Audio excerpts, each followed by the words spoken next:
शाह ने उत्तर प्रदेश में भारतीय जनता पार्टी के प्रचार प्रसार के लिए सीएम योगी आदित्यनाथ को दोबारा मुख्यमंत्री बनाने के लिए जिस तरह की लालच और चुनावी जुमले पेश किए हैं, इस पर अब कटाक्ष करते हुए विपक्ष नेताओं के बीच एआईएमआईएम चीफ असदुद्दीन ओवैसी भी पीछे नहीं हटे।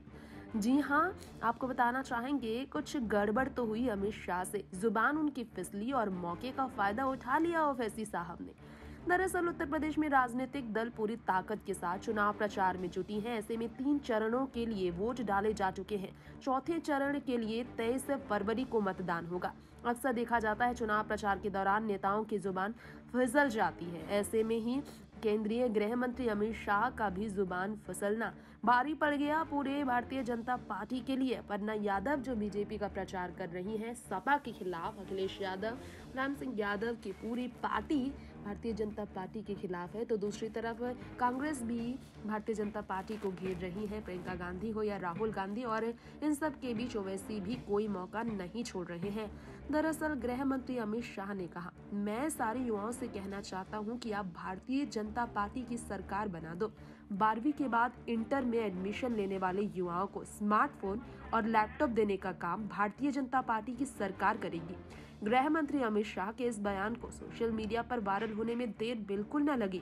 मौके का फायदा उठाते हुए सुल्तानपुर में जनसभा को संबोधित करने वाले असदुद्दीन ओवैसी साहब ने कहा, गृह मंत्री अमित शाह पर तंज कसते हुए 12वीं के बाद इंटर में जो जाएगा उसको स्मार्टफोन और लैपटॉप। वाह शाह साहब वाह, यानी कि क्या दिमाग पाया है आपने। आपको तो 12वीं और इंटर में फर्क ही नहीं मालूम, आप देश के होम मिनिस्टर बन गए।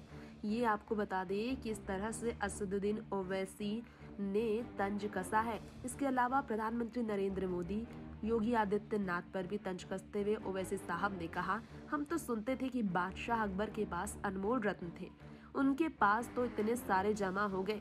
एक कहता है कि मई जून में बर्फ ला देंगे, एक कहते हैं कि 12वीं के बाद जो इंटर में जाएंगे। आप सोचिए देश कहाँ जाएगा, उत्तर प्रदेश कहाँ जाएगा। इस तरह से उन्होंने टिप्पणी की। चुनाव प्रचार के दौरान मुलायम सिंह यादव, अखिलेश यादव के नाम भूल गए थे करहल में, ये आप सबको बताना चाहेंगे। बीजेपी ने सपा पर खूब तंज कसा था इस पर। जी हाँ, अखिलेश यादव के लिए चुनाव प्रचार पर मुलायम सिंह यादव सभा को संबोधित कर रहे थे। इस दौरान यहाँ जो उम्मीदवार थे जिन्हें जीता देना था, उन्हें जीता देना, पहली लाइन में मुलायम सिंह यादव उम्मीदवार का नाम भूल गए, फिर अखिलेश का नाम लिया उन्होंने। करहल में सीएम योगी ने सपा पर तंज कसते हुए कहा था, नेताजी बहुत होशियार हैं, ये दुर्गति हो गई है सपा की, बाप पुत्र का नाम नहीं जान रहा। और इसपे आप पूरे देश में सपा की दुर्गति का अंदाजा लगा सकते हैं, ऐसे कहा गया था। नेक्स्ट 9 न्यूज़ से तृप्ति की रिपोर्ट।